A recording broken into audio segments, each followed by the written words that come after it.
आज हम उन फाइल एलोकेशन मेथड्स पर बेस्ड कुछ एमसीक्यू के बारे में बात करेंगे एंड आई गेस कि वो एमसीक्यूज आपके लिए हेल्पफुल हों. So we just start. The first question is, in which type of allocation method each file occupy a set of contiguous block on the disk?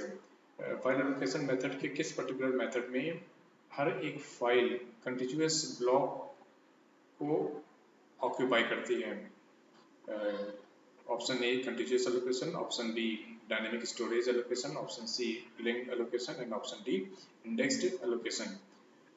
Continuous allocation method की बात की जाए तो कंटिन्यूअस एलोकेशन मेथड में किसी file के लिए जो रिक्वायर्ड डिस्क ब्लॉक हैं, जो रिक्वायर्ड डिस्क साइज है, वो रिक्वायर्ड डिस्क साइज हर एक डिस्क ब्लॉक के एडजेसेंट होता है. दूसरे शब्दों में अगर हम कहें तो जो डिस्क ब्लॉक्स होते हैं किसी फाइल के लिए उसके साइज के अकॉर्डिंग वो कंटिन्यूअसली एलोकेट किए जाते हैं.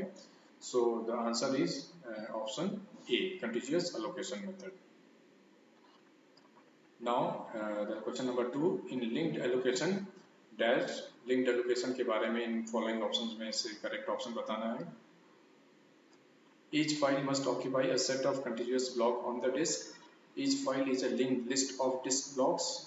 Option C, all the pointers to scattered blocks are placed together in one location, and last one is none of the mentioned. Linked allocation technique है. उस टेक्निक में जो डेटा स्ट्रक्चर यूज किया जाता है वो आपका लिंक लिस्ट डेटा स्ट्रक्चर होता है. लिंक्ड एलोकेशन मेथड्स में जितने भी ब्लॉक्स होते हैं वो डिस्क ब्लॉक्स स्कैटर्ड फॉर्म में होते हैं और उन सभी डिस्क ब्लॉक्स को जो कि स्कैटर्ड फॉर्म में सेकेंडरी स्टोरेज में आते हैं, उन सभी डिस्क ब्लॉक्स को लिंक लिस्ट के थ्रू एक दूसरे से पॉइंटर्स के थ्रू मेंटेन किया जाता है, अटैच किया जाता है. और लिंक लिस्ट के थ्रू जब मेंटेन कर दिया जाता है तो लिंक एलोकेशन स्ट्रेटजी में, लिंक एलोकेशन मेथड्स में हर एक फाइल के जो डिस्क ब्लॉक्स के जो एड्रेसेस होते हैं वो लिंक लिस्ट के थ्रू मेंटेन किए जाते हैं. In short the option B is correct one, where each file is a link list of disk blocks. What is the major disadvantage with a linked allocation? Internal fragmentation, external fragmentation, there is no sequential access and there is only sequential access. Linked allocation का major disadvantage है वो पूछा गया है. जैसा कि हम जानते हैं कि लिंक्ड एलोकेशन मेथड में जो डिस्क ब्लॉक्स होते हैं वो स्कैटर्ड फॉर्म में होते हैं और उन्हें लिंक लिस्ट डेटा स्ट्रक्चर के थ्रू मेंटेन किया जाता है. जो पहला डिस्क ब्लॉक है उसको एक पॉइंटर के थ्रू मेंटेन किया गया होता है और इसी तरीके से जो सेकेंड डिस्क ब्लॉक होता है उसका pointer part next disk block को पॉइंट करता है. इसी तरीके से जो नेक्स्ट डिस्क ब्लॉक है उसका pointer part third disk block को पॉइंट करता है एंड सो ऑन. तो अगर देखा जाए तो किसी भी रैंडम पोजीशन पे पहुंचना हो, किसी रैंडम डिस्क ब्लॉक को एक्सेस करना हो तो उस रैंडम डिस्क ब्लॉक को एक्सेस करने के लिए फर्स्ट डिस्क ब्लॉक के पॉइंटर के थ्रू ही एक्सेसिबिलिटी पॉसिबल हो पाती है. फर्स्ट डिस्क ब्लॉक का जो एड्रेस है वो सेकंड पॉइंट करेगा, सेकंड का थर्ड को, थर्ड का फोर्थ का एंड सो ऑन. तो इस तरीके से सीक्वेंशियल एक्सेस ही पॉसिबल होता है लिंक्ड एलोकेशन में. किसी भी डायरेक्ट एक्सेस का कोई मैकेनिज्म यहाँ पे इम्प्लीमेंट नहीं होता जो कि रैंडम पोजीशन पे किसी रैंडम डिस्क ब्लॉक पे पहुंचा सके. तो जो मेजर डिसएडवांटेज है लिंक्ड एलोकेशन का वो यही है कि there is only sequential access. So the correct answer is option D. Now, contiguous allocation of a file is defined by. Contiguous allocation में फाइल को किस तरीके से डिफाइन करते हैं? हम जानते हैं कंटिन्यूअस एलोकेशन में दो टाइप की इंफॉर्मेशन की रिक्वायरमेंट होती है. पहला, जो किसी फाइल के लिए रिक्वायर्ड स्पेस है, जो किसी फाइल के लिए जो रिक्वायर्ड स्पेस है उसे in terms of disk blocks, जिसे हम लेंथ का नाम देते हैं, वो कितना है ये पहली इंफॉर्मेशन होती है. दूसरा, जो रिक्वायर्ड डिस्क ब्लॉक है उस डिस्क ब्लॉक में पहले डिस्क ब्लॉक का एड्रेस कितना है, ये एड्रेस कहाँ पर है. तो फर्स्ट डिस्क ब्लॉक का एड्रेस और जो total number of disk blocks हैं जिसे हम साइज या लेंथ का नाम देते हैं वो एक सेकंड इंफॉर्मेशन होती है. तो क्वेश्चन नंबर 4 का आंसर है option A, disk address of the first block and the length of the file. Now, next question is there is no dash with linked allocation. Linked allocation में क्या नहीं होता इन सब में से? Internal fragmentation, external fragmentation, starvation and all of the mentioned. जो linked allocation strategy है वो बेसिकली कंटिन्यूअस allocation स्ट्रेटजी के ऊपर उसके एक डिसएडवांटेज का या एक उसकी ओवर उसके एक डिसएडवांटेज के ऊपर एक ओवरकम होता है. वो डिसएडवांटेज होता है कि कंटिन्यूअस एलोकेशन में जब किसी फाइल को डिस्क ब्लॉक्स असाइन कर दिए जाते हैं तो वो सभी डिस्क ब्लॉक्स कंटिन्यूअसली होते हैं. तो अलॉटमेंट के वक्त किसी एक फाइल को तो डिस्क ब्लॉक्स कंटिन्यूअसली असाइन कर दिए जाते हैं, लेकिन जब फाइल का जब डिलीशन होता है, फाइल को जब डिलीट किया जाता है तो वो सभी continuous disk blocks scattered form में मिलते हैं. वो सभी सेकेंडरी स्टोरेज में डिफरेंट डिफरेंट प्लेसेस में मिलते हैं. तो डिफरेंट डिफरेंट प्लेसेस पे मिलने की वजह से जो कि इनिशियली कंटिन्यूअस हुआ कर रहे थे, इस नॉन डिलीशन के वक्त पे, डिलीशन के बाद नॉन कंटिन्यूअस प्लेसेस पे मिलने की प्रॉब्लम को एक्सटर्नल फ्रेगमेंटेशन की प्रॉब्लम कहा जाता है. इस एक्सटर्नल फ्रेगमेंटेशन की प्रॉब्लम को दूर किया गया लिंक्ड एलोकेशन मेथड को अडॉप्ट करते. लिंक्ड एलोकेशन मेथड उन सभी स्कैटर्ड पोजीशन पे जो डिस्क ब्लॉक्स हैं उसको वैसे ही मेंटेन करता है, पॉइंटर्स के थ्रू उनके एड्रेसेस को होल्ड करता है और इस तरीके से उन सभी डिस्क ब्लॉक्स को कंटिन्यूअस होने की कोई जरूरत नहीं होती. उन सब के बावजूद भी उन सभी डिस्क ब्लॉक्स को होल्ड करते हुए उसमें डेटा को स्टोर कर सकता है. तो इस तरीके से लिंक्ड एलोकेशन मेथड जो है वो कंटिन्यूअस एलोकेशन में होने वाली प्रॉब्लम, एक्सटर्नल फ्रेगमेंटेशन की प्रॉब्लम को दूर करता है. तो इसका आंसर है option number B. In linked allocation, the directory contains a pointer to which block? The first block, second one, the last block. The options are first only, option B, second only, option C, both 1 and 2, option D, neither 1 nor 2. जो आपका linked allocation strategy है, इसमें हर एक file के regarding जो directory maintain की जाती है उसमें कितनी पॉइंटर्स को मेंटेन किया जाता है.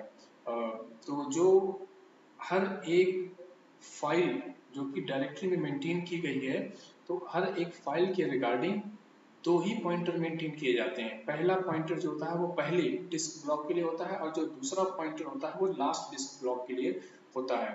तो पहले पॉइंटर के थ्रू पहले डिस्क ब्लॉक के एड्रेस को एक्सेस किया जा सकता है और जो लास्ट पॉइंटर होता है वो लास्ट डिस्क ब्लॉक के एड्रेस को पॉइंट करता है.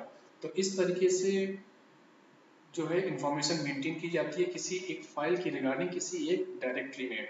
और जो डिस्क ब्लॉक्स के जो सेकंड पार्ट है, जो सेकंड पॉइंटर होता है, डिस्क ब्लॉक का second point as a pointer होता है, वो नेक्स्ट डिस्क ब्लॉक के पॉइंटर को मेंटेन करता है. तो ये उसका एक इंटरनल अरेंजमेंट होता है. डायरेक्टरी में केवल दो ही इंफॉर्मेशन कंटेन की जाती है पॉइंटर्स के लिए, फर्स्ट पॉइंटर की और लास्ट पॉइंटर की. So the directory maintains only two pointers for the first block and then for the last block. So the answer is option C. Typically dash is on an individual block basis where each block contains a pointer to the next block in the chain. अगर आप इसको ध्यान से देखें तो ये आपका basically linked allocation methods के बारे में ही बताया गया है. उसकी ही एक सेकंड डेफिनेशन है जहाँ पर एक डिस्क ब्लॉक जो है वो दूसरे डिस्क ब्लॉक के एड्रेस को पॉइंट कर रहा है, दूसरा डिस्क ब्लॉक जो है वो तीसरे डिस्क ब्लॉक के एड्रेस को पॉइंट कर रहा है. इस तरीके से एक चेन बनी हुई है. तो ये एक फॉलोइंग ऑप्शन में chain allocation, index allocation, continuous allocation और वेरिएबल एलोकेशन में इसका करेक्ट आंसर जो है वो ऑप्शन ए है, चेन एलोकेशन, जिसका दूसरा नाम लिंक्ड एलोकेशन भी है. So the correct answer is option A. The VFS virtual file system activates file system specific operation to handle local requests according to their size, command, timings और file system types. जो virtual file system है, इससे पहले कि अगर आपने मेरे video को देखा होगा, उसमें जो फाइल ऑर्गेनाइजेशन है, उसमें फाइल ऑर्गेनाइजेशन में डिस्क के पार्टीशन के वक्त पे मैंने बताया था कि किसी डिस्क के पार्टीशन को एक या एक से अधिक भागों में ब्रेक किया जा सकता है. एक पार्टीशन किसी एक फाइल सिस्टम को कंटेन कर सकता है, इसी तरीके से दूसरा पार्टीशन किसी दूसरे फाइल सिस्टम को कंटेन कर सकता है। तो दूसरे शब्दों में कहें तो किसी एक ऑपरेटिंग सिस्टम में एक से अधिक पार्टीशंस, एक से अधिक फाइल सिस्टम को कंटेन कर सकते हैं। अब it is the responsibility of VFS, that is virtual file system, to invoke a particular file system to operate a kind of a specific operation. तो ये वर्चुअल फाइल सिस्टम की responsibility होती है कि किसी एक टाइप के फाइल सिस्टम को इन्वोक करे किसी एक पर्टिकुलर ऑपरेशन को परफॉर्म करने के लिए जिसके लिए रिक्वेस्ट आई है। तो ये virtual file system basically decide करता है फाइल सिस्टम के टाइप के according. So the correct answer is option D. A better way of contiguous allocation to extend the file size is contiguous file allocation। जैसा कि हमने पता है और जैसे कि हमने जाना है कि contiguous allocation में किसी एक फाइल के लिए जो साइज रिक्वायर्ड होती है वो कंटिन्यूसली होती है, और अगर किसी वक्त पे किसी फाइल के लिए जो रिक्वायरमेंट है, किसी फाइल के लिए रिक्वायर्ड साइज है वो अगर ज़्यादा हो चाहिए होता है, ज़्यादा रिक्वायरमेंट उसकी बढ़ जाती है, तो उस वक्त पे कंटिन्यूस एलोकेशन में वो एलोकेशन ऑफ साइज है वो क्या होता है, उसके लिए क्या टेक्निक अप्लाई की जाती है। उसका ऑप्शन है adding and extend, adding and index table to the first continuous block, adding pointers into the first continuous block and none of the mentioned.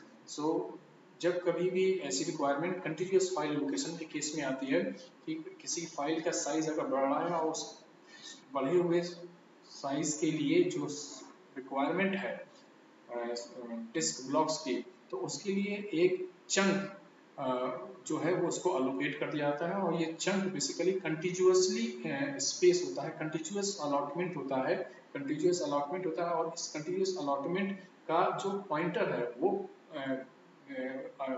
Pointer जो है वो इसको अलोकेट कर जाता है कंटिन्यूस अलोकेशन के केस में, और इस पर्टिकुलर टेक्निक कहा जाता है एक्सटेंड। तो just by adding and extend the size of the file can be increase. So the correct answer is option A.